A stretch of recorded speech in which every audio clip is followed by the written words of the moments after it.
নমস্কার, এমইউ কিচেনে সবাইকে স্বাগতম। আজ আপনাদের করে দেখাবো খুব সুন্দর একটি নিরামিষ রেসিপি। দেখুন, প্রথমে আমি আলু, সিম আর বেগুন নিয়ে নিয়েছি। এরপর আমি কেটেও নিলাম সবজিগুলো আর আপনাদের দেখিয়েও দিলাম। ঠিক আছে, চলুন কড়াই বসিয়ে দিচ্ছি। কড়াই গরম হয়ে এলে সর্ষের তেল দিয়ে দিব। দেখুন গরম হয়ে গেছে তেল। এরপরে পাঁচফোড়ন, তেজপাতা দিয়ে দিয়েছি ফোড়নে। এরপর একটু নেড়ে নেব। তারপর একটু ডালের বড়ি দিয়ে ভালো মতো একটু ভেজে নেব। আপনারা চাইলে ডালের বড়িটা ভেজে তুলেও রাখতে পারেন, কোনো সমস্যা নেই। ঠিক আছে, দেখুন ভালো মতো নেড়ে নিচ্ছি। এরপর কেটে রাখা সবজিগুলো দিয়ে দিব। টমেটোটা বাদ দিয়ে সব কিছু প্রথমে দেব। দেখুন সবজিটার সাথে ডালের বড়িটা ভালো মতো মিশিয়ে নিচ্ছি। একটু ভালো মতো নেড়ে চেড়ে নেব যাতে পুরোটা মিশে যায় একদম সবজিগুলোর সাথে। আর এই নিরামিষ সবজি যত নাড়বেন তত টেস্ট হবে। দেখুন কত সুন্দর লাগছে। দেখুন কত সুন্দর লাগছে। এরপর পরিমাণ মতো নুন দিয়ে দিয়েছি। আবার নেড়ে নেব ভালো করে। আপনাদের সাথে একটু কাছাকাছি করে দেখাচ্ছি তরকারিটা কত সুন্দর লাগছে দেখুন। আর সিম খেতে কার কার ভালো লাগে অবশ্যই কমেন্ট করবেন, কারণ এই সবজিটা তো শীতেই পাওয়া যায়, তার জন্য শীতের সাথেই আপনাদের সাথে শেয়ার করতে পারি সিমটা। নাহলে তো আলু বেগুন দিয়ে সবসময় আপনারা আমার চ্যানেলে ভিডিও দেখতে পারেন, তাই না? দেখুন এবার আমি 5-6 মিনিটের জন্য ঢাকা দিয়ে দিব। এরপর 5-6 মিনিট হয়ে গেলে ঢাকাটা খুলে নেব। দেখুন কত সুন্দর লাগছে দেখতে সবজিগুলো সেদ্ধ হয়ে যাওয়ার পর। এরপর ভালো মতো নেড়ে নেব, একদম অনবরত একটু ভালো করে নেড়ে চেড়ে যাব। তাহলে দেখবেন সবজিটা খেতেও ভালো হবে আর দেখতেও ভালো লাগবে।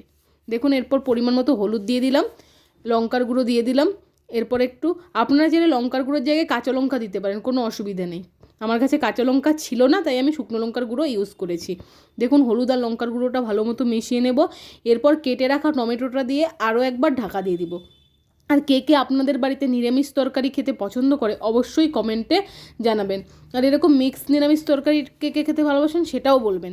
আর আমার ভিডিও আপনাদের কেমন লাগছে সেটা তো অবশ্যই কমেন্ট করে জানাতে হবে, নাহলে কী করে বুঝবো। দেখুন টমেটোটা দেওয়ার পর একটু জল দিয়ে সামান্য পরিমাণ, তারপর 5 মিনিটের জন্য আবার ঢাকা দিয়েছি। এরপর 5 মিনিট পর ঢাকাটা খুলে ভালো মতো নেড়ে নেব।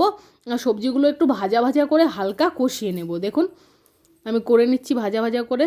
আর কে কে আপনারা ডিসেম্বরে কেকের ভিডিও দেখতে চান অবশ্যই আমাকে কমেন্ট করে জানাবেন, তাহলে আমি অবশ্যই চেষ্টা করব খুব সুন্দর একটি কেকের ভিডিও নিয়ে আসার। আর আপনারা যদি চান আগে দেখবেন আরও কেকের ভিডিও, তাহলে আমার চ্যানেলে 2-3টে কেকের ভিডিও আপলোড করা আছে, আপনারা চাইলে প্লেলিস্টে যেয়ে চেক করতে পারেন। দেখুন তরকারির যে সবজিগুলো আছে ওগুলো কষানোর পর পরিমাণ মতো জল দিয়ে দিয়েছি। ঝোলটা এরপর ফুটিয়ে নেব, তারপর আপনাদের নামিয়ে দেখাবো। দেখুন কত সুন্দর ফুটছে ঝোলটা। এরপর চলুন একটু হালকা নেড়ে নিচ্ছে আর আপনাদের একটু দেখিয়ে নিচ্ছি। এরপর একটা ছোট্ট গামলাতে নামিয়ে নেব। দেখুন নামিয়ে নিয়েছি, কত সুন্দর লাগছে। ভিডিও ভালো লাগলে অবশ্যই চ্যানেলটাকে সাবস্ক্রাইব করে পাশে থাকবেন আর পাশে থাকা বেল আইকনটি বাজিয়ে দেবেন। আর যদি আপনাদের আরও বেশি ভালো লাগে ভিডিও, তাহলে অবশ্যই একটা কমেন্ট করে যাবেন, লাইক করবে, তবে আমার ভালো লাগবে, মনে হবে যে আপনারা আমার ভিডিও আরও বেশি বেশি করে চান। আমি খুব শীঘ্রই আবার চেষ্টা করব তাড়াতাড়ি ভালো ভিডিও আনার আপনাদের পছন্দ মতো।